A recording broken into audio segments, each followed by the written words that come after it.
హోషేయ గ్రంథము 14 అధ్యాయాలు ఉన్నాయి.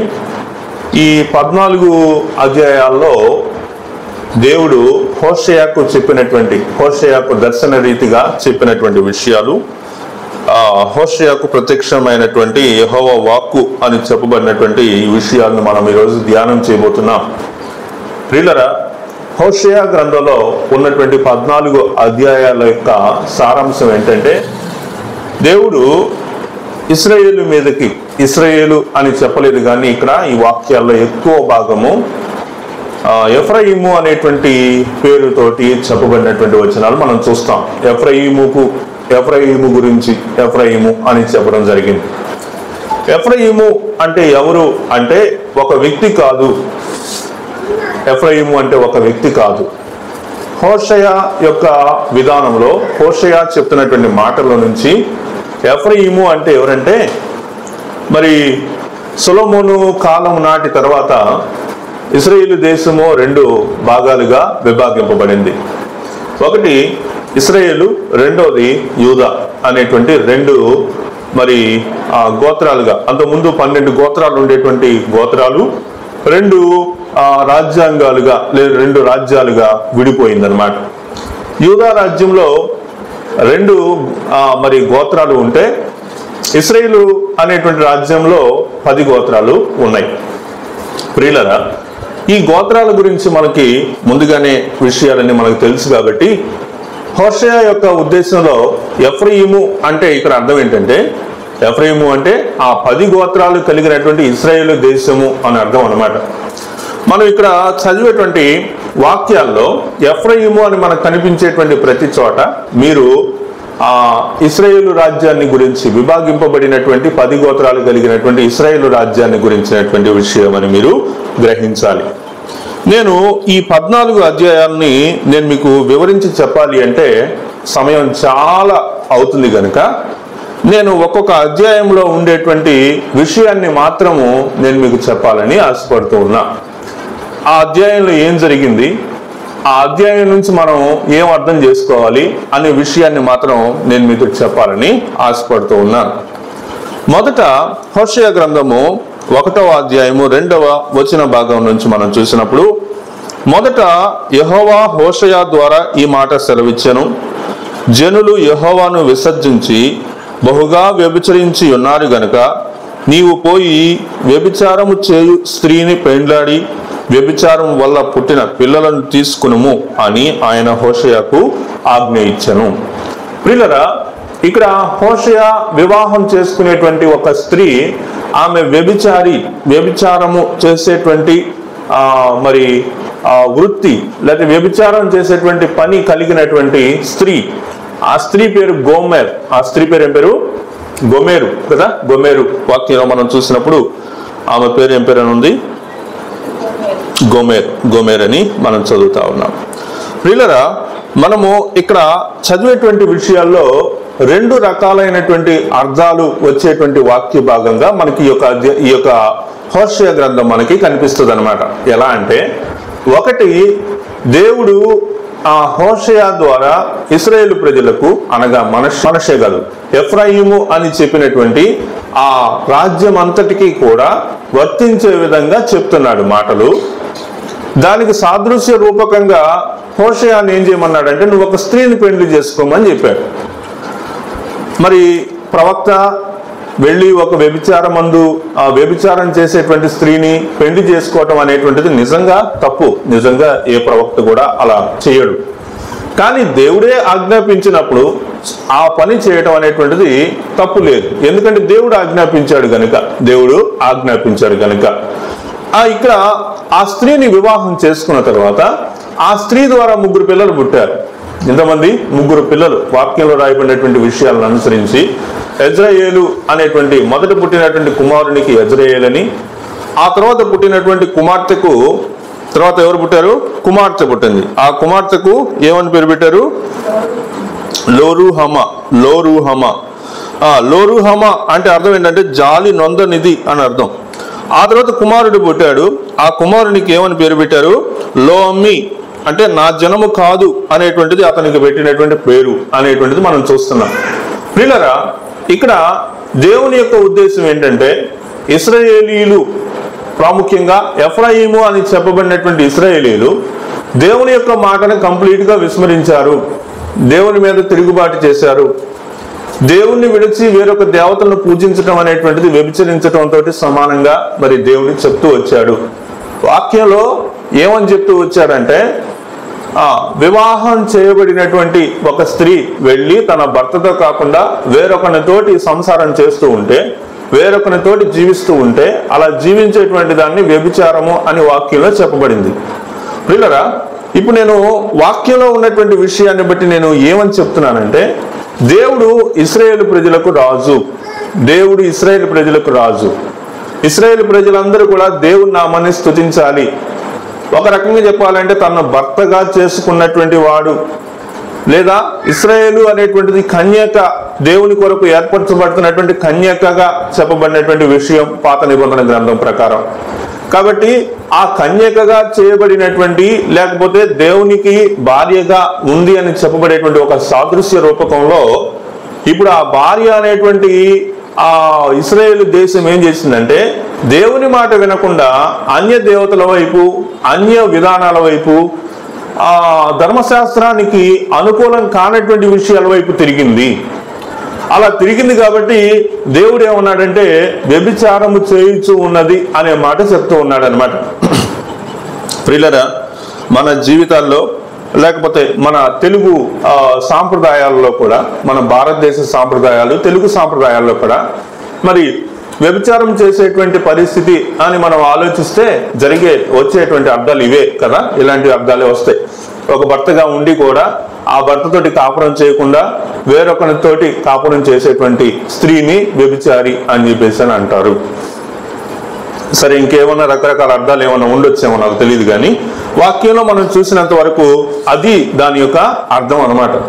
మరి ఈ 2వ వచనంలో మనం చూసినప్పుడు దేవుడు ఏం చెప్తున్నాడంటే, హోషేయకు అలాంటి స్త్రీని పెళ్లి చేసుకోమన్నాడు. ఆ తర్వాత వ్యభిచారం వల్ల పుట్టినటువంటి పిల్లలను తీసుకునుము. ఈ మాట కొద్దిగా కష్టంగా ఉంది చదవటానికి, మీకు అర్థమై ఉంటుందని అనుకుంటున్నాను. మరి మీకు అర్థమైందో లేదో నాకు తెలియదు, కానీ ఇక్కడ చూడండి ఏమన్నాడు, వ్యభిచారం వల్ల పుట్టిన పిల్లలు అన్నాడు. వివాహం చేసుకుంది ఎవరు?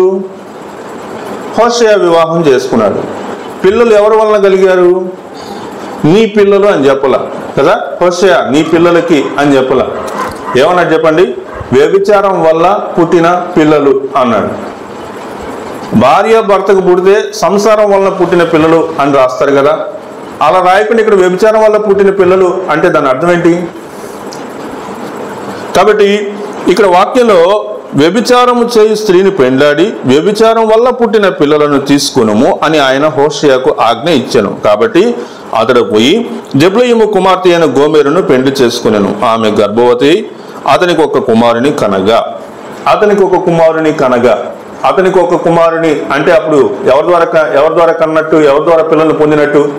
హోషేయ ద్వారానే పొందినట్టుగా మనకి తెలుస్తా ఉంది. మరి హోషేయ ద్వారానే పొందితే పైన వ్యభిచారం వల్ల పుట్టినటువంటి పిల్లలు అని అంటాం ఏంటి? కింద మరి ఆమె గర్భవతి, అతనికి ఒక కుమారుని కనగా అనే దాంట్లో కొద్దిగా అర్థం డిఫరెన్స్ కనిపిస్తూ ఉంది. మీకు అర్థం అవుతుంది అనుకుంటా ఇది. ఎందుకంటే అబ్రహాముకి పిల్లలు లేనప్పుడు శారా ఏం చెప్తుందంటే, తన యొక్క దాసితోటి నువ్వు వెళ్తే ఆ దాసి ద్వారా పిల్లలు పుడితే ఆ పిల్లలు ఎవరి కోసం పిల్లలు అవుతారు? అబ్రహాము కోసం పిల్లలు అవుతారు. కాబట్టి ఇది ఒక క్రమం అనమాట, ఇదొక అండర్స్టాండింగ్, మనం అర్థం చేసుకోవడానికి ఒక విధానం అనమాట. ఇక్కడ వాక్యంలో మనం చూసినప్పుడు కూడా యెహోవా అతనితో ఇలాగ సెలవిచ్చాను. ఏంటి? అతనికి ఒక కుమారుని కనగా 4వ వచనం చూస్తున్నాను. యెహోవా అతనితో ఇలాగ సెలవిచ్చాను, ఇతనికి యెజ్రెయేలు అని పేరు పెట్టుము. యెజ్రెయేలులో యెహూ ఇంటి వారు కలుగజేసిన రక్త దోషమును బట్టి ఇక కొంతకాలమునకు నేను వారిని శిక్షింతును, ఇశ్రాయేలు వారికి రాజ్యం ఉండకుండా తీసివేతును. ఆ దినమున నేను యెజ్రెయేలు లోయలో ఇశ్రాయేలు వారి విల్లు విరుతును. చూడండి, ఈ విషయాలన్నీ కూడా ఎలా ఉన్నాయంటే చదవటానికి, దేవుడు తన యొక్క తీర్పు ఇశ్రాయేల్ దేశం మీదకి అంటే ఎఫ్రాయిము అనేటువంటి దేశం మీదకి, ఎఫ్రాయిము ప్రజల మీదకి తీసుకొస్తున్నాడు. కానీ ఆ సాదృశ్య రూపకంగా హోషేయ అర్థం చేసుకోవటానికి, అక్కడ ఉన్నటువంటి ప్రజలు అర్థం చేసుకోవటం కోసం హోషేయని వివాహం చేసుకోమన్నటువంటి స్త్రీ కానీ, ఆ స్త్రీ ద్వారా పొందినటువంటి పిల్లలు కానీ, వాళ్ళకు పెట్టినటువంటి పేర్లు కానీ, ఇవన్నీ చూస్తున్నప్పుడు దేవుని యొక్క చిత్తము, దేవుని యొక్క ఆలోచన, దేవుని యొక్క అండర్స్టాండింగ్, అంటే దేవుడు ఏమని అర్థం చేసుకోవాలని కోరుతూ ఉన్నాడో, మనం ఏం అర్థం చేసుకోవాలని కోరుతున్నాడో ఆ విషయం తెలియజేయటానికి అన్నట్లుగా మనం చూస్తా ఉన్నాం. ఇది ఒక సింబాలిక్ రిప్రజెంటేషన్ అన్నమాట. అంటే ఒక గుర్తు, ఒక విషయాన్ని చెప్పడానికి ఒక గుర్తుగా మరి ఇది ఉందన్నమాట. ఇది దేని గురించి అంటే ఇశ్రాయేలీలు దేవుని ఎడల చూపించినటువంటి అవిశ్వాసం, దేవుని నమ్మనటువంటి విషయాన్ని అర్థం చేసుకోవటానికని మనకి అర్థమవుతా ఉంది. ఇంకా రెండో విషయం దగ్గరికి వద్దాం. 2వ అధ్యాయము 19వ వచన భాగం మనం చూద్దాం. హోషేయ గ్రంథం 2వ అధ్యాయం 19వ వచనం మనం చూసినప్పుడు అక్కడ నీవు నిత్యము నాకుండునట్లుగా నేను నీతిని బట్టి తీర్పు తీర్చుట వలనను దయాదాక్షిణ్యములు చూపుట వలనను నిన్ను ప్రదానము చేసుకొందును. ఇక్కడ నీతి నిమిత్తము నిన్ను ప్రేమించటానికి అంటున్నాడు అనమాట. సింబల్ ఆఫ్ దేవుని యొక్క, దేవుడు అంటే ఒక మనిషి తప్పు చేసినప్పుడు, పాపం చేసినప్పుడు, అది వీడు పాపం చేశాడు కదా, ఈయన నేను తొలగిస్తాను అని చెప్పక ముందు దేవుడు ఏం చెప్తున్నాడంటే వాడి మీద ఇంకా నేను ప్రేమ చూపుతాను అంటున్నాడు. ఎక్కడ పాపము అధికంగా విస్తరించనో అక్కడ ఆయనకు కృప కూడా అపరిమితంగా విస్తరించను అని చెప్పబడినటువంటి వచనాలని అనుసరించినట్లుగా మనం ఈ యొక్క మాటలు కూడా చూస్తా ఉన్నాం. ఏంటో చెప్పండి, దేవుడు ముందుగా చేసినటువంటి తప్పును బట్టి ఆయన తప్పును జ్ఞాపకం తెచ్చుకోకుండా, దేవుని మీద చేసినటువంటి తిరుగుబాటుని జ్ఞాపకం తెచ్చుకోకుండా వారి మీద ప్రేమ చూపుతున్నట్లు అనిగా మనం చూస్తా ఉన్నాం. నీవు నిత్యము నాకుండినట్లుగా నేను నీతిని బట్టి తీర్పు తీర్చుట వలనను దయాదాక్షిణ్యములు చూపుట వలనను నిన్ను ప్రదానము చేసుకుందును. దేన్ని బట్టి తీర్పు తీరుస్తానంటున్నాడు దేవుడు? దేన్ని బట్టి? నీతిని బట్టి దయాదాక్షిణ్యములు చూపుట వలనను. ప్రియులారా, ఈ భూలోకంలో ఇలాంటి పరిస్థితుల గురించి మనం ఆలోచించినప్పుడు కొద్ది భయంకరమైనటువంటి ఆలోచనలుగా ఉంటాయి. ఒక స్త్రీని ఒకరు వివాహం చేసుకున్నారు. వివాహం చేసుకున్న కొన్ని దినాలకే ఆ స్త్రీకి ఆల్రెడీ ఇంతకు ముందే వివాహం అయ్యింది అనే విషయం తెలిస్తే ఆ కుటుంబం కానీ, ఆ చేసుకున్న వ్యక్తి కానీ ఎంతగా బాధపడతారు? వీలైనంత త్వరగా అలాంటి స్త్రీని ఏం చేయాలనుకుంటారంటే ఆ స్త్రీ నుంచి దూరం అయిపోవాలనే కోరుకుంటారు. యోసేపు నీతిమంతుడు కనుక పరిశుద్ధాత్మ వలన మరియ గర్భవతి అయ్యింది అనేటువంటి విషయాన్ని, పరిశుద్ధాత్మ వలన అయ్యింది అనేటువంటి విషయాన్ని గమనించలేదు కనుక ఆ స్త్రీ గర్భవతి అని తెలిసినప్పుడు ఆ మరియను విడనాడాలని, మరి రహస్యంగా విడనాడాలని చెప్పేసి అనుకున్నాడు. కానీ దేవుడు యోసేపుకు కలలో చెప్పాడు, ఆ స్త్రీ పరిశుద్ధాత్మ వలన గర్భవతి అయ్యింది అనేటువంటి విషయం తెలుసుకున్నప్పుడు యేసు ప్రభువు పుట్టిన తర్వాత, యేసు ప్రభు వారు జన్మించిన తర్వాత యేసు ప్రభు వారు లేకపోతే యేసు ప్రభు వారికి ఏమయ్యాడు? యేసు ప్రభు వారికి ఏమయ్యాడు? తండ్రిగా ఉన్నాడు. మరియా యోసేపుల వలన యేసు ప్రభు వారు జన్మించలా, కానీ మరియకు భర్తలాగా, సంరక్షకునిలాగా, యేసు ప్రభు వారికి తండ్రి లాగా ఉన్నాడు. మీకు ఈ విషయం మీకు అర్థమైతే ఇక్కడ హోషేయకి గోమెరుకు మధ్యలో జరిగినటువంటి విషయం కూడా మనకి ఊరికే అర్థమైపోద్ది అనమాట. సో ఇప్పుడు మనం పరిశుద్ధాత్మ వలన ప్రభువు జన్మించాడు. ఇక్కడ పరిశుద్ధాత్మ వలన కాదు. ఇక్కడ ఏంటి? వ్యభిచారం చేయటం వలన వ్యభిచారమందు పుట్టినటువంటి పిల్లలు అని చెప్తూ ఉన్నటువంటి విషయాన్ని మనం చూస్తా ఉన్నాం. ప్రియులారా, మనము వాక్యంలో నుంచి చూసినప్పుడు ఇక్కడ 2వ అధ్యాయము 19వ వచనంలో చూసినప్పుడు ఈ పరిస్థితులన్నీ దేవుడు ఎరిగినప్పటికీ కూడా ఈ యొక్క ఎఫ్రాయిము అని చెప్పబడినటువంటి ఈ యొక్క ఇశ్రాయేలు ప్రజలు దేవుని నామాన్ని ఉల్లంఘించి, దేవుణ్ణి స్తుతించకుండా, ఆయనను ఆరాధించకుండా వాళ్ళు ఎంతగా అభివృద్ధి చెందారో, వాళ్ళు అంతగా విగ్రహాలను నిర్మించుకుంటూ, ఇంకా వాక్యం నుంచి మనం చూస్తే వాళ్ళు దూడ బొమ్మను, వాళ్ళు దూడ విగ్రహాన్ని వాళ్ళు నిర్మించుకుంటూ దానికి వాళ్ళు పూజలు చేస్తూ వచ్చినటువంటి వారిగా మనం చూస్తా ఉన్నాం. అయినప్పటికీ కూడా దేవుడు ఏం చేశాడంటే నీతిని బట్టి ఏమన్నాడు, నీతిని బట్టి తీర్పు తీర్చడం వలన దయాదాక్షిణ్యములు చూపడం వలన నిన్ను ప్రదానము చేసుకుంటాను అని చెప్తా ఉన్నాడు. ఇక 3వ అధ్యాయం దగ్గరికి వద్దాం. 3వ అధ్యాయము 1వ వచనంలో చూసినప్పుడు, మరియు యెహోవా నాకు సెలవిచ్చినదేమనగా, ఇశ్రాయేలీయులు ద్రాక్ష పండ్ల అడలను కోరి ఇతర దేవతలను పూజించినను యెహోవా వారిని ప్రేమించినట్లు దాని ప్రియునికి ఇష్టురాలై వ్యభిచారణీయకు దాని యొద్దకు నీవు పోయి దాన్ని ప్రేమించుము. ఆ తర్వాత జరిగినటువంటి విషయాలు ఏంటంటే, హోషేయ దగ్గర నుంచి ఆ గోమెర్ అనేటువంటి స్త్రీ వెళ్ళిపోయి ఇంకా తన యొక్క విటకాండ్రు, తనను బాగా ఇంతకుముందు ప్రేమించినటువంటి వాళ్ళు, ఇంకా తన మీద ప్రేమ చూపినటువంటి వాళ్ళ దగ్గరికి, అంటే ఇంకా 2వ అధ్యాయం 5వ వచనంలో ఉంటది. ఏముంటుంది చెప్పండి, అది నాకు అన్నపానములను గొర్రెబుచ్చును జనపనారయు తైలమును మద్యమును ఇచ్చిన నా విటకాండ్రను నేను వెంటాడుదననుకొనుచున్నది. కాబట్టి పెళ్ళైన తర్వాత ఇంక నేను భర్త దగ్గర ఉండాలి కదా అని అనుకోకుండా ఏం చేస్తుంది, ఇంతకు ముందు ఉన్నటువంటి జీవితాన్ని జ్ఞాపకం తెచ్చుకొని వాళ్ళ దగ్గర నుంచి తనకి ఏమేమి వచ్చినాయి అంటే అన్నపానములను గొర్రెబొచ్చును జనపనారయు తైలమును మద్యమును ఇచ్చిన నా విటకాండ్రను నేను అనుకొనుచున్నది. కాబట్టి ప్రియులరా, ఇక్కడ గోమెరు యొక్క జీవితాన్ని గురించి మనం ఆలోచిస్తూ ఉంటే బాహ్యంగా మనం వినటానికే భయంకరంగా ఉంది కదా. ఈ రోజుల్లో ఇలాంటి స్త్రీలను మనం సీరియల్స్లో సినిమాల్లో చూస్తుంటాం. ఓకే, మరి కొన్ని వీడియోల్లో చూస్తూ ఉన్నాం. ఆమెకు వివాహం అయింది, అప్పటికే 4 వివాహం అయినా కానీ మళ్ళీ వివాహం చేసుకున్నటువంటి స్త్రీ అని, ఆ తర్వాత ఆన్లైన్లో పరిచయం అయినటువంటి స్త్రీలని, కాపురానికి రానటువంటి కోడలని, ఇంక ఏ రకరకాలైనటువంటి ఉద్దేశాలు మనం చూస్తూ ఉంటాం. చూసి వాటిని బట్టి మనం చేతులిచ్చుకుంటూ ఉంటాం.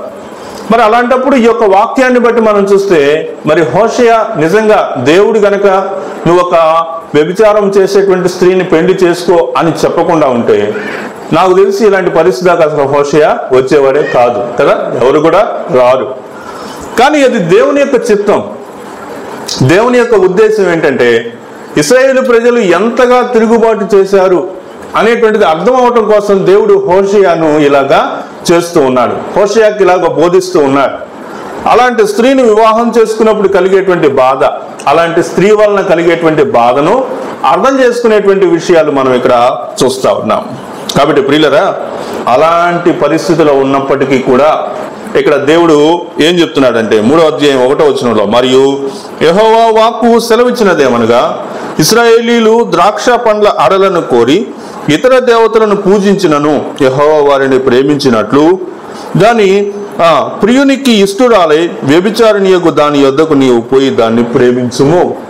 నువ్వు వెళ్ళు, ఎక్కడుందో ఆ స్త్రీ ఎక్కడుందో ఎత్తుక్కుంటా వెళ్ళు. ఆ స్త్రీ ఎక్కడుంది, తన ప్రియుడు దగ్గర ఉందన్నమాట, తన యొక్క విటకాండ్రు దగ్గర ఉంది. పోయి తన ఎక్కడుందో అక్కడికి వెళ్ళమని చెప్పేసి చెప్తా ఉన్నాడు. నిజానికి ఈ యొక్క పరిస్థితులను మనం ఆలోచిస్తూ ఉన్నప్పుడు దేవుడు తన్ని ఇశ్రాయేలు ప్రజల్ని ఎంతగా ప్రేమించాడు, ఎంతగా ప్రేమిస్తున్నాడు అనే విషయాలు అర్థం చేసుకోవడానికి ఇది ఒక ఉదాహరణగా మనకి అర్థమవుతా ఉంది. తర్వాత ప్రియులారా 4వ అధ్యాయం 1వ వచనం చూడండి. హోషేయ గ్రంథం 4వ అధ్యాయం 1వ వచనం, ఇశ్రాయేలీయులారా యెహోవా మాట ఆలకించుడి, సత్యమును కనికరమును దేవుణ్ణి గూర్చినటువంటి జ్ఞానమును దేశమందు లేకపోవుట చూచి యెహోవా దేశ నివాసులతో వ్యాజ్యమాడుచున్నాడు. అబద్ధ సాక్ష్యములు పలుకుటయు, అబద్ధమాడుటయు, హత్య చేయుటయు, దొంగిలించుటయు, వ్యభిచరించుటయు వాడుకయ్యను జనులు కన్నము వేసెదరు, మానక నరహత్య చేసెదరు. కాబట్టి దావీదు కూడా మరి ఒక స్త్రీని కోరుకున్నాడు. ఆ స్త్రీ కోసం వాళ్ళ భర్తను ఏం చేశాడు, చంపేశాడు కదా. ఎవరా స్త్రీ? బత్షెబ. ప్రియులరా, ఇక్కడ మనం గమనిస్తా ఉన్నాం, ఒక తప్పు చేస్తే ఆ తప్పు వెనక ఎలాంటి ఆలోచనలు ప్రారంభం అవుతాయి, ఆ తప్పును కప్పిపెట్టుకోవడానికి తర్వాత ఏం చేస్తాడో మనిషి అనేటువంటిది మనం ఊరికి అర్థం చేసుకోవచ్చు. ఇక్కడ 4వ అధ్యాయం 1, 2 వచనాలు మనం చదివినప్పుడు వాళ్ళ యొక్క పరిస్థితి ఎలా ఉందో మనం అర్థం చేసుకోవచ్చు. ఆ ఇశ్రాయేలు అని చెప్పబడినటువంటి ఎఫ్రాయిము గోత్రికుల యొక్క పరిస్థితి ఎలా ఉందో మనం అర్థం చేసుకోవచ్చు. ఏమంటున్నాడండి? సత్యమును కనికరమును దేవుణ్ణి గూర్చినటువంటి జ్ఞానమును దేశమందు లేకపోవుట. దేశంలో ఏమి లేదంట, దేశంలో ఏమేమి లేవంట, సత్యం లేదు, కనికరం లేదు, దేవుణ్ణి గూర్చినటువంటి జ్ఞానం లేదు. ఈ మూడు లేకపోతే దేశం చెడిపోద్ది, దేశం పాడైపోద్ది. దేశాలు నాశనం అయిపోవాలంటే ఈ మూడు లేకపోతే చాలు, అంతే. కాబట్టి సత్యం ఉండాల. సత్యము ఏంటి? సత్యము సత్యమే పలకాలి, అబద్ధాలు మాట్లాడకూడదు, సత్యమే పలకాలి. నీ మనసులో ఏముందో నీ నోట్లోకి అదే రావాలి. చాలా మంది ద్విమనస్కులై ఉంటున్నారు. మనసులో ఒకటి, బయటకు ఒకటి. మనసులో ఉండేటువంటి ఉద్దేశాలు వేరు, బయటకు చెప్పేటువంటి మాటలు వేరు. ప్రియులారా, ఇక్కడ అలాంటి సత్యము లేనటువంటి పరిస్థితులు, కనికరము లేనటువంటి పరిస్థితులు. కనికరించేటువంటి వారే లేరు. కనికరించాలి మనుషులమైనటువంటి మనం, ఇతరులను బట్టి మనం కనికరము చూపాల్సినటువంటి వారిగా ఉంటూ ఉన్నాం. అయితే ఇక్కడ ఇశ్రాయేలీలు ఎలా మారిపోయారంటే కనికరం లేదండి. వాళ్ళకి ఏం లేదు చెప్పండి, కనికరం లేకుండా పోయింది. ఆ తర్వాత దేవుణ్ణి గూర్చినటువంటి జ్ఞానం కూడా లేకుండా పోయింది. ఏమండి, నాకు ఒక డౌట్ ఉంది, ఒక ప్రశ్న. అదేంటంటే, సౌలుని దేవుడు ఎందుకు రాజుగా ఉండనీయలేదు, దావీదుని ఎందుకు రాజుగా ఉండనిచ్చారు? ఒకవేళ సౌలు గనక బెన్యామీను గోత్రికుడు కాకుండా యూదా గోత్రికుడే అయ్యుంటే ఉండనిచ్చేవాడా? ఆ తర్వాత యూదా గోత్రికుల నుంచి వచ్చినటువంటి వారందరూ రాజులుగా ఉంటున్నారు. అటు ఇశ్రాయేలు గోత్రికుల్లో ఉండేటువంటి వాళ్ళు కూడా రాజులుగా ఉంటున్నారు కదా. మరి ఎందుకని బెన్యామీను గోత్రికుడైనందువల్ల రాజరికాన్ని పోగొట్టుకున్నాడా? అరే వీడు తక్కువ గోత్రికుడు అనేటువంటి ఉద్దేశం ఏదన్నా ఉందా? లేకపోతే యూదా గోత్రికులు, యేసు ప్రభు వారు జన్మించినటువంటి యూదా గోత్రం అనేటువంటిది బలమైనటువంటి, లేకపోతే ఈ రోజుల్లో మనం అర్థం చేసుకునేటువంటి కోణంలో వాళ్ళు ఉన్నతమైనటువంటి కులస్తుల, బెన్యామీనీలంటే తక్కువ ఏదో చిన్న కులస్తుల, ఎందుకు కొరగానటువంటి వాళ్ళ?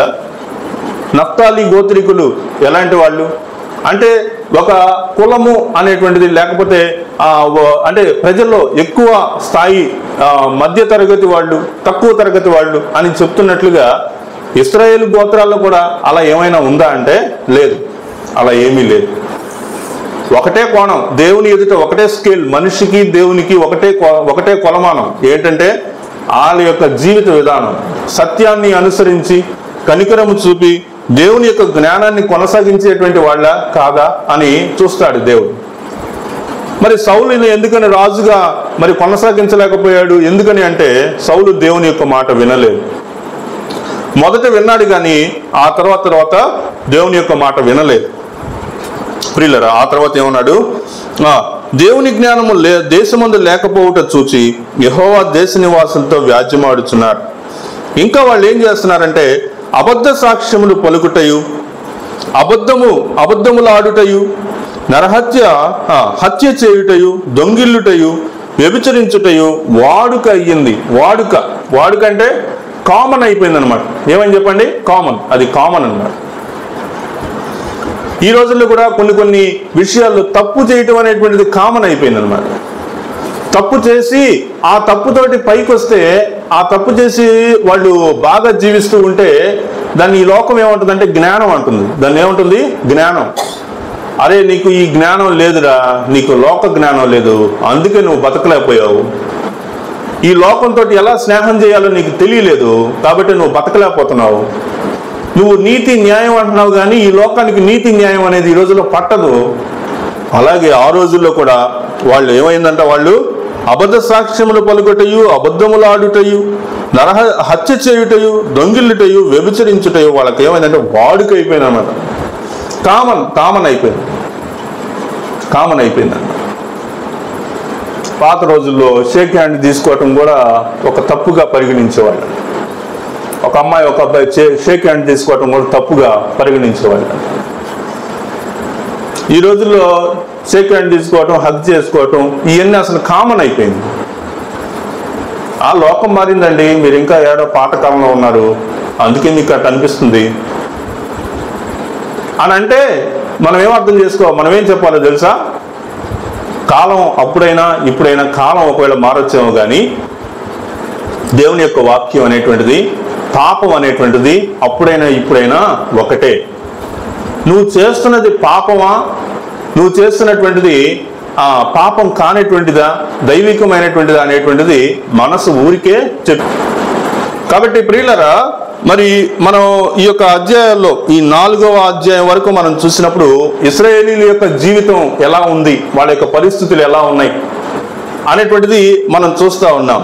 ఒకవేళ ఈ 4వ అధ్యాయం 1-2 వచనాలని గొమెరు యొక్క జీవితంతో మనం పోల్చి చూస్తే, ఒకవేళ తన యొక్క జీవితాన్ని బట్టి సత్యం మాట్లాడటానికి అవకాశం ఉంటుందా? ఒక వ్యభిచారి అయినటువంటి స్త్రీ సత్యం మాట్లాడుతుందా? కనికరం చూపుతుందా? జ్ఞానం, దేవుని గురించినటువంటి జ్ఞానం కలిగి ఉంటుందా?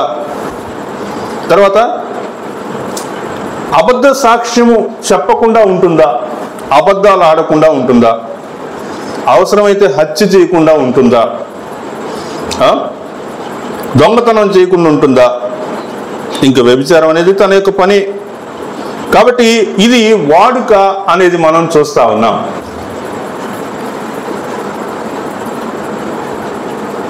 కొంతమంది నాతోటి ఇలా అన్నారు, ఏమన్నారంటే, మీరు వ్యభిచారం అన్నప్పుడల్లా మీ మనసులో ఉండే ఆలోచన ఒక స్త్రీ గురించే ఉంది అని అన్నారు.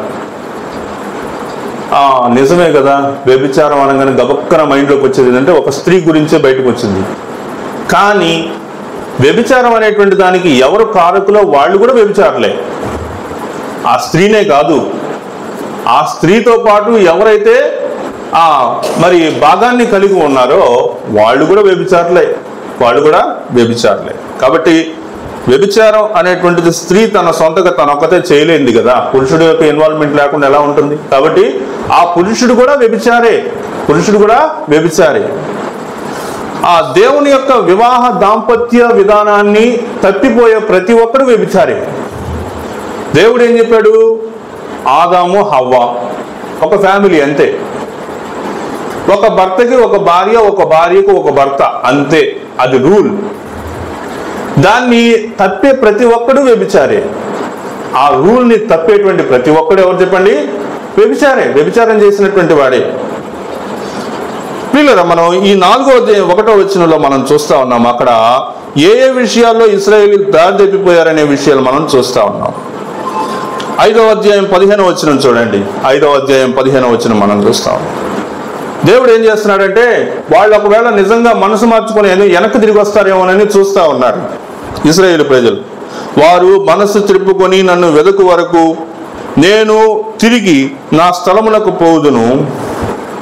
తమకు దురవస్థ సంభవింపగా వారు నన్ను బహు శీఘ్రముగా వెదకుదురు. ప్రియులరా, మనిషి యొక్క ఆలోచన ఎప్పుడు ఇలానే ఉంటుంది. ఏంటిది ఆలోచన? దురవస్థ సంభవించినప్పుడు ఆ దురవస్థ నుంచి బయటపడటానికి దేవుడు కావాలి. చిన్న కుమారుడు కూడా తన యొక్క ఆస్తిని తీసుకెళ్లి దుర్వ్యాపారం చేసి అంతా నష్టపోయినప్పుడు ఆ దేశమందు గొప్ప కరువు రాగా, కరువు అంటే దురవస్థ, కరువు అంటే ఏం చెప్పండి? దురవస్థ. ఆ దురవస్థ రాగానే అప్పుడు ఆ చిన్న కుమారునికి ఏమి మైండ్లోకి వచ్చిందంటే తండ్రి ఇల్లు జ్ఞాపకం వచ్చింది. ఏం జ్ఞాపకం వచ్చింది? తండ్రి ఇల్లు జ్ఞాపకం వచ్చింది. వెంటనే తండ్రి ఇంటికి వెళ్ళాలి. తండ్రి ఇంట్లో నేను కుమారుని కాకపోయినా ఇక ముందుకి నేను కేవలం ఏమవుతాను, ఇక నుంచి నీ యొక్క కూలి వాండులో ఒకనిగా నన్ను పెట్టుకో. ఎందుకని? అట్లీస్ట్ నేను కుమారుని కాకపోయినా ఇక ముందుకి ఈ దురవస్థ నుంచి తప్పించబడతాను కదా అనే ఆలోచన చిన్న కుమారునికి కలిగింది. అలాగే ఈ ఇశ్రాయేలు ప్రజలు కూడా వాళ్ళకు కలిగినటువంటి దురవస్థ సంభవించినప్పుడు వారు నన్ను బహు శీఘ్రముగా వెతుకుతారు. అప్పుడు వస్తారు దేవుడి దగ్గరికి. ఇంకా ప్రాణం పోయిద్దన్నంగా, డాక్టర్లు ఇంకా నీకు లాభం లేదు, ఇంక నువ్వు బతకడం కష్టం అని చెప్పినప్పుడు, అప్పుడు ఆ దురవస్థ సంభవించినప్పుడు అప్పుడు బైబిల్ తీసుకొని పరిగెత్తుకుంటూ వస్తారు. వచ్చి, అయ్యా మా పాపాలు క్షమించండి, అయ్యా నేను నా జీవితాన్ని దేవుడి కోసం అప్పగించుకున్నాను, నేను దేవుని సేవ చేయాలి అని వాళ్ళకై వాళ్ళు వస్తారు. ఎప్పుడు వస్తారు చెప్పండి? ఎప్పుడు వస్తారు? దురవస్థ సంభవించినప్పుడు సమస్యలు వచ్చినప్పుడు, వాళ్ళకు ఆరోగ్యం బాగున్నప్పుడు, వాళ్ళకంతా బాగున్నప్పుడు, వాళ్ళకు ఆర్థికంగా స్థితిగతులన్నీ బాగున్నప్పుడు వాళ్ళు దేవుడి దగ్గరికి రారు. దేవుడి గురించి చెప్పినా వాళ్ళు వినరు.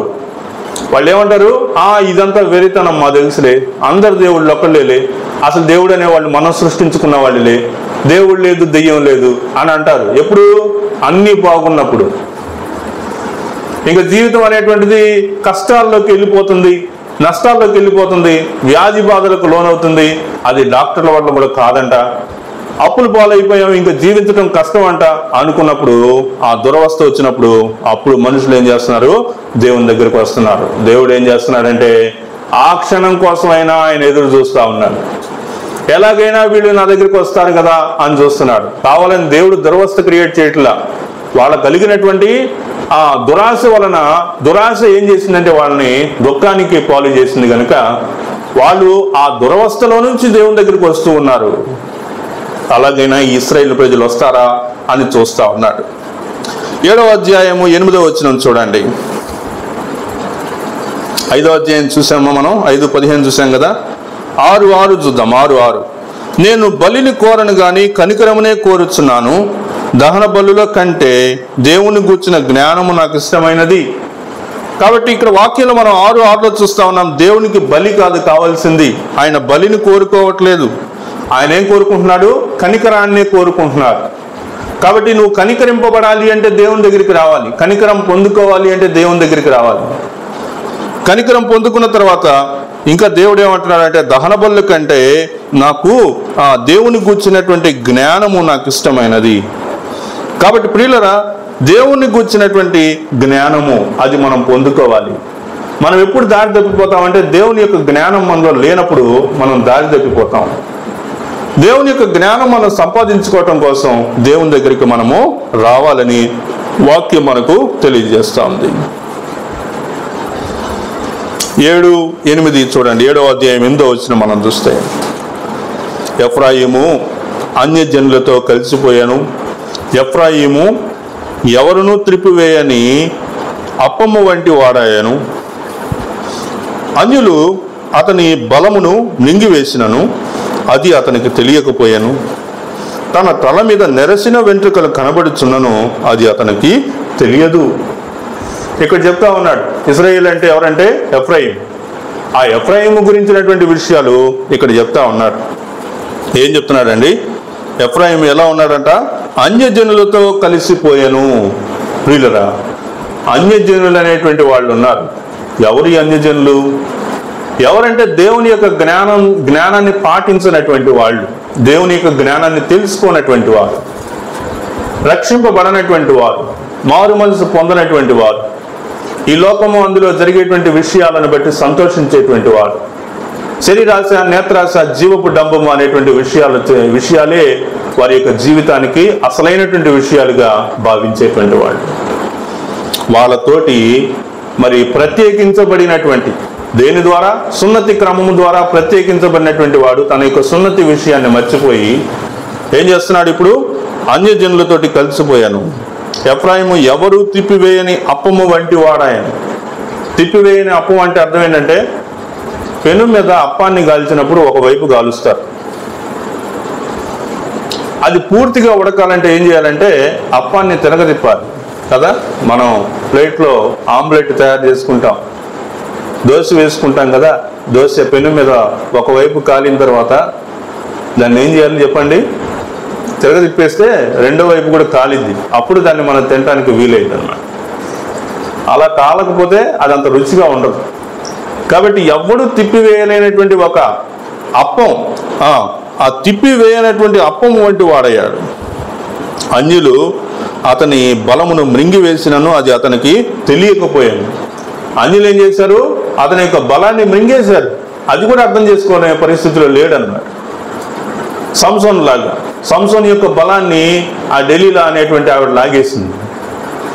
నువ్వు నన్ను ప్రేమించట్లేదు, నువ్వు నన్ను ఇష్టపడట్లేదు, నువ్వు నాకు నిజం చెప్పట్లేదు, నీ బలం ఎక్కడుందో చెప్పు చెప్పు చెప్పు అంటే అన్నిసార్లు తప్పించుకున్న ఒకనొకసారి విసిగిపోయినటువంటి వాడు ఏం చేశాడంటే, నా యొక్క వెంట్రుకల్లోనే నా యొక్క బలం ఉంది, దేవుడు నా యొక్క వెంట్రుకల్లోనే బలం ఉంచాడు, కాబట్టి నేను ఎప్పటికీ కూడా నాజీరు చేయబడకూడదు, అంటే ఆ వెంట్రుకలు అనేటువంటి తొలగించకూడదు అనేటువంటి విషయాన్ని చెప్పాడు. ఆ స్త్రీ ఏం చేసింది? వెంట్రుకలన్నీ తీసేసింది, తన యొక్క బలం అనేటువంటిది పోగొట్టుకున్నటువంటి వాడయ్యాడు. ఇక్కడ మనం చూసినప్పుడు వాక్యంలో ఎఫ్రాయిము కూడా ఏమైపోయాడంటే, ఎఫ్రాయిము అతని బలమును మృంగివేసాను, అన్యులు అతని బలమును మృంగివేసినను అది అతనికి తెలియకపోయాను, తన తల మీద నెరసిన వెంట్రుకలు కనబడుచున్నాను అది అతనికి తెలియదు. అరే పండిపోయావరా నువ్వు, నీ వెంట్రుకలు మాసిపోతా ఉన్నాయి, నెరసిన వెంట్రుకలు వచ్చేసినాయి అంటే వయసు దాటిపోయినటువంటి పరిస్థితి వచ్చిందిరా నీకు అని చెప్పినా కానీ దాన్ని అర్థం చేసుకోలేనటువంటి స్థితిలో ఉన్నారు. ఈ రోజుల్లో అంటే మనకు ఉండేటువంటి స్ట్రెస్ వల్ల, జెనెటిక్ కండిషన్స్ వల్ల మరి హెయిర్ ఉండటం, హెయిర్ రాలిపోవటం, హెయిర్ తెల్లగా మారటం ఇవన్నీ కామన్. కానీ ఆ రోజుల్లో కాదు కదా, ఆ రోజుల్లో వేరు, ఆ రోజుల్లో ఉండేటువంటి పరిస్థితులు వేరు. తర్వాత ప్రియులరా మనం చూస్తా ఉన్నాం చూడండి, 7వ అధ్యాయం చదివాం కదా, 7, 8 చదివాం. తర్వాత 8లోకి వద్దాం. 8వ అధ్యాయం 7వ వచనం చూడండి. వారు గాలిని విత్తి ఉన్నారు గనక ప్రళయ వాయువు వారికి కోతయగును. విత్తినది పైరు కాదు, మొలక కాదు, పంట ఎత్తినది అది పంటకు వచ్చిన ఎడల అన్యులు దాన్ని తినివేతురు. ఇక్కడ ఇశ్రాయేలు యొక్క పని అనేటువంటిది ఎంత దారుణంగా ఉందో మనం ఇక్కడ అర్థం చేసుకోవచ్చు అనమాట. 6వ వచనం నుంచి మనం చూస్తే, అది ఇశ్రాయేలు వారి చేతి పనియే కదా, కంసాలి దాన్ని చేసెను, అది దైవము కాదు కదా, షోమ్రోను చేసినది ఈ దూడ చిన్న భిన్నములగును. వారు గాలిని విత్తి ఉన్నారు గనుక ప్రళయ వాయువు వారికి కోత ఎగును. విత్తినది పైరు కాదు, మొలక కాదు, అదేంటిది పంట ఎత్తినది అది పంటకు వచ్చిన ఎడల అన్యులు దాన్ని తినివేతురు. ఇశ్రాయేలు వారు తినివేయబడదు, ఎవరికి ఇష్టము కానీ ఘటము వంటి వారై అన్యజనులలో నుందురు. కాబట్టి ప్రియులరా, ఇక్కడ ఇశ్రాయేలు యొక్క పరిస్థితులు ఎంత దారుణంగా ఉన్నాయి, వాళ్ళ యొక్క జీవితాలు ఎంత దారుణంగా మారిపోయినాయి అంటే, ఉదాహరణగా చెప్పబడినటువంటి గోమెరు యొక్క జీవితం వలె ఇశ్రాయేలు ప్రజల యొక్క జీవితాలు ఆ విధంగా మారిపోయినట్లుగా మనం చూస్తూ ఉన్నాం. మరి పాపపు జీవితం అనేటువంటిది ఎలాంటి నష్టాలకు, ఎలాంటి ఎంత నాశనానికి దారి తీస్తుంది అనేటువంటిది మనము అర్థం చేసుకోవచ్చు అన్నమాట. 9వ అధ్యాయం 7వ వచనం చూడండి. 9వ అధ్యాయం 7వ వచనం, శిక్ష దినములు వచ్చే ఉన్నవి, ప్రతీకార దినములు వచ్చే ఉన్నవి, తాము చేసిన విస్తారమైన దోషమును, తాము చూపిన విశేషమైన పగను ఎరిగిన వారై తమ ప్రవక్తలు అవివేకులనియు దురాత్మను అనుసరించిన వారు వెర్రివారనియు ఇశ్రాయేలు వారు తెలుసుకొందురు. ఎఫ్రాయిము నా దేవుని యొద్ద నుండి వచ్చు దర్శనములను కనిపెట్టును. ప్రవక్తలు తమ చర్యలంతట్లో వేటకాని వంటి వారై ఉన్నారు, వారు దేవుని మందిరంలో శత్రువులుగా ఉన్నారు. ఇక్కడ ఈ ఎఫ్రాయిము చేసినటువంటి పనిని మనం గమనిస్తూ ఉన్నాం. ఏంటంట? శిక్షా దినములు వచ్చే ఉన్నవి, ప్రతీకార దినములు వచ్చే ఉన్నవి, తాము చేసిన విస్తారమైన దోషమును, తాము చూపిన విశేషమైన పగను ఎరిగిన వారై తమ ప్రవక్తలు అవివేకులనియు దురాత్మను అనుసరించినటువంటి వారు వెర్రివారనియు ఇశ్రాయేలు వారు తెలుసుకొందరు. కాబట్టి ప్రియులరా, ఇశ్రాయేలు వారు ఇంకా ఎంత దూరానికి వెళ్ళిపోయారు అంటే, దేవుని దాసులైనటువంటి వారు, ప్రవక్తలైనటువంటి వారు దేవుని యొక్క సేవకులు చెప్పినటువంటి మాటను కూడా గ్రహించలేనటువంటి స్థితికి వెళ్ళిపోయారన్నమాట. కాబట్టి దేవుని యొక్క విషయం అంటే దేవుని యొక్క తీర్పు అనేటువంటిది ఇశ్రాయేలులో ఉన్నటువంటి వ్యతిరేకులైనటువంటి వారి మీదకి రాబోతుంది అనేటువంటిది మనం అర్థం చేసుకుంటా ఉన్నాం. సామెతల్లో ఒక మాట ఉంటుంది. సామెతల గ్రంథం 1వ అధ్యాయంలో 2వ అధ్యాయంలో మనం చదివినప్పుడు, మీకు భయం కలిగినప్పుడు నేను నవ్వేదను, అపాయం మీ మీదకు వచ్చినప్పుడు మీరు నా కోసం ఎంతగానో వెతుకుతారు కానీ నేను మీకు కనిపించను అని అలాంటి వచనాలు మనం చూస్తాం. అంటే ఇక్కడ వాక్యం మనకి ఏం అర్థం చేసుకుంటున్నామంటే, దేవుడు నిన్ను ఎన్నోసార్లు హెచ్చరించి, నేను గద్దించి, నీకు బుద్ధి చెప్పినా కానీ నువ్వు గోమెరు చేసినట్టుగా, గోమెరు యొక్క జీవితంలో తను చేసినటువంటి విషయాలను అనుసరించినట్లుగా, వల్లగానటువంటి విషయాల్లాగా, దేవుని నామాన్ని బాధించినటువంటి వానిగా, ఒక భర్త అలాంటి భార్యను కలిగి ఉన్నప్పుడు ఆ భార్య వలన సంతోషం లేకుండా ఏ విధంగా అయితే ఉంటాడో, అదేవిధంగా ఇశ్రాయేలు ప్రజలను బట్టి కూడా దేవుడు అలా ఉన్నాడు అని దాన్ని బట్టి మనం అర్థం చేసుకుంటా ఉన్నాం. దేవుని యొక్క వాక్యానికి వ్యతిరేకులైనటువంటి వారు, అంటే దేవుని యొక్క వాక్యం విని కూడా ఆయన వాక్యాన్ని విన్నటువంటి వారు, దేవుని యొక్క వాక్యం తెలిసి కూడా ఆయన యొక్క వాక్యానికి విలువనివ్వనటువంటి వారు, మార్చుకున్నటువంటి వారిని వ్యతిరేకులని లేకపోతే తిరుగుబాటుదారులని అనొచ్చు. దేవుని యొక్క వాక్యానికి తిరుగుబాటుదారులని అనొచ్చు. ఈ తిరుగుబాటుదారులకి దేవుడు ఒకవేళ మార్గం చూపించి ఈ మార్గంలో మీరు నడిస్తే సేఫ్ మంచి దారిలోకి దేవుని యొక్క మార్గంలోకి వెళ్తారు అంటే కూడా వాళ్ళు అర్థం చేసుకోలేని స్థితిలో ఉంటారన్నమాట. తర్వాత 10వ అధ్యాయం 12వ వచనం చూడండి. 10-12 చూస్తా ఉన్నాం. నీతి ఫలించినట్లు మీరు విత్తనం వేయుడి, ప్రేమయను కోత మీరు కోయుడి, యెహోవాను వెదుకుటకు ఇదే సమయము గనుక ఆయన ప్రత్యక్షమై మీ మీద నీతి వర్షము కురిపించినట్లు ఇదివరకెన్నడూ దున్నని బీడు భూమి దున్నుడి. కాబట్టి దేవుడు చెప్తా ఉన్నాడు, ఇంతవరకు చేసింది చాలు, ఇంతవరకు మీరు పాపం చేశారు, ఇంతవరకు గొమెరు లాంటి తన యొక్క జీవిత విధానాన్ని అనుసరించినటువంటి జీవితాలే మీకున్నాయి, అయినా కానీ నేను దాన్ని జ్ఞాపకం తెచ్చుకోకుండా వాటన్నిటిని బట్టి నేను క్షమించి ఇకనైనా మంచి మార్గంలో నడవండి, నీతి మార్గంలో నడవండి నేను చెప్తాను మీకు, మీరు ఇప్పటికైనా మార్చుకుంటారా అని దేవుని యొక్క ఉద్దేశంగా మనం చూస్తా ఉన్నాం. 11వ అధ్యాయం 8వ వచనం మనం చూస్తే, ఎఫ్రాయిము నేనెట్లు నిన్ను విడిచిపెట్టుదును, ఇశ్రాయేలు నేను నిన్ను ఎట్లు విసర్జించును, అద్మాను వలె నిన్ను నేను ఎట్లు సెబోయిమునకు చేసినట్లు నీకు ఎట్లు చేతును. తర్వాత ఇంకా ఏమన్నాడు, నా మారినది సహింపలేకుండా నా అంతరంగము మండుచున్నది. ఇంకా ఈ విషయాలన్నీ కింద చెప్పి ఏమన్నాడంటే, ఇంత జరిగినా కానీ ఆయన యొక్క వాగ్దానం, దేవుడిచ్చినటువంటి వాగ్దానం ఏంటి? దేవుడిచ్చినటువంటి వాగ్దానం, నేను నిన్ను అబ్రహాము, ఇస్సాకు, యాకోబులకు ఇచ్చినటువంటి వాగ్దానాన్ని దేవుడి జ్ఞాపకం తెచ్చుకొని, నేను నిన్ను ఇసుక రేణువుల వలె భూమి మీద విస్తరింపజేస్తాను, నిన్ను దీవిస్తాను, నీవు ఎప్పటికీ కూడా నశించకుండా నిన్ను కాపాడుతూ ఉంటానని దేవుడిచ్చినటువంటి వాగ్దానాలను ఉన్నాయి కనుక ఆ వాగ్దానాలను బట్టి దేవుడు ఏం చేస్తున్నాడంటే వాళ్ళని క్షమించి మరి తప్పించి వాళ్ళని మరలా తిరిగి నూతన పరిచేటువంటి వానిగా మనం చూస్తా ఉన్నాం. 12:6 మనం చూస్తా ఉన్నాం. కాబట్టి నీవు నీ దేవుని తట్టు తిరగవలను, కనికరమును న్యాయమును అనుసరించుచు ఎడతెగక నీ దేవుని యందు నమ్మిక ఎంచవలెను. మరి చివరిగా ఏం చెప్తూ ఉన్నాడంటే, దేవుని యందు నమ్మిక ఎంచండి అని చెప్తా ఉన్నాడు. ఇన్ని విషయాలు ఇన్ని జరిగిన తర్వాత ఏదన్నా కుటుంబంలో జరిగే విషయాలు, కుటుంబంలో జరిగేటువంటి కష్టాలు, మనస్పర్ధనలు, సంఘంలో జరిగేటువంటి మనస్పర్ధనలు, సమాజంలో జరిగేటువంటి విషయాలకే మనం తల్లడిల్లిపోతుంటాం. చిన్న తప్పుకే ఊరి నుంచి వెలేసేటువంటి పరిస్థితులు కూడా కొంతమందికి చేస్తూ ఉంటారు. మరి అలాంటి పరిస్థితిలో ఉన్నటువంటి ఈ ఇశ్రాయేలు ప్రజలకి దేవుడు ఎలాంటి తీర్పు విధించాలి? కానీ అలాంటి తీర్పు విధించకుండా మీరు దేవుని తట్టు తిరగవలను, కనికరమును న్యాయమును అనుసరించుచు ఎడతెగక దేవుని యందు నమ్మిక ఎంచవలనని వాక్యాన్ని చెప్తూ ఉన్నాడు. 13వ అధ్యాయం 4వ వచనం చూస్తే, మీరు ఐగుప్తు దేశంలో నుండి వచ్చినది మొదలుకొని యెహోవానగు నేనే మీ దేవుడను, నన్ను తప్ప నీవు ఏ దేవుణ్ణి ఎరుగవు, నేను తప్ప రక్షకుడును లేడు. కాబట్టి ఈ విషయాలన్నీ కూడా చెప్తా ఉన్నాడు.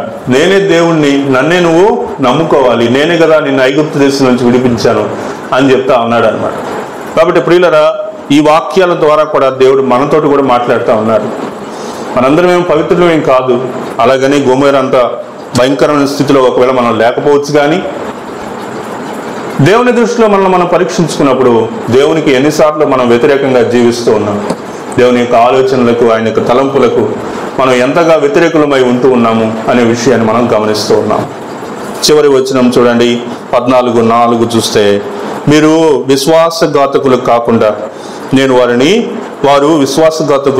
నేను వారిని గుణపరచుదును, వారి మీదనున్న నా కోపము చల్లారెను, మనస్ఫూర్తిగా వారిని స్నేహితును. కాబట్టి ఇంత జరిగిన ఒకవేళ ఇలాంటి జీవితం ఏమందనుకుందాం, గోమెరు లాంటి, హోషేయ లాంటి ఇశ్రాయేలు ప్రజల యొక్క జీవితం లాంటి, ఎఫ్రాయిము గోత్రాలను అనుసరించినటువంటి జీవితం లాంటిదే మన యొక్క జీవితం కూడా అనుకుందాం. ప్రియులరా, అలానే గనుక మనం అనుకుంటే నిజానికైతే మనం తీర్పులోనికి రావాలి, దేవుని యొక్క ఉగ్రతలోనికి మనం రావాలి. కానీ ఆయన ఉగ్రత చూపేటువంటి వానిగా కాకుండా యేసు ప్రభు ద్వారా రక్షింపబడినటువంటి విషయాన్ని బట్టి, ఆయన మనకి ఇచ్చినటువంటి రక్షణను బట్టి, నా శాంతిని మీకు అనుగ్రహిస్తున్నానని ఆయన చెప్పినటువంటి విషయాన్ని బట్టి మన యొక్క పాపాలు, మన యొక్క హృదయ తలంపులు, మన యొక్క చెడుతనాన్ని దేవుడు జ్ఞాపకం తెచ్చుకోకుండా ఆయన మనకు నిత్య జీవాన్ని దయచేయడానికి ఆయన మనల్ని క్షమిస్తూ ఉన్నాడు. ఈ దినం ఈ యొక్క వాక్యం ద్వారా మనందరం కూడా నడిపింపబడ్డామని, తీర్మానింపబడుతూ ఉన్నామని, దేవుని కొరకు యథార్థంగా జీవించడానికి మనల్ని సిద్ధపరచుకుందాం. దేవుడు తన పరిశుద్ధ లేఖన భాగాన్ని మన యొక్క వినికిడిలో, ఈ యొక్క క్రమకుడికలో, బైబిల్ స్టడీలో ఆస్వాదించి దీవించును గాక.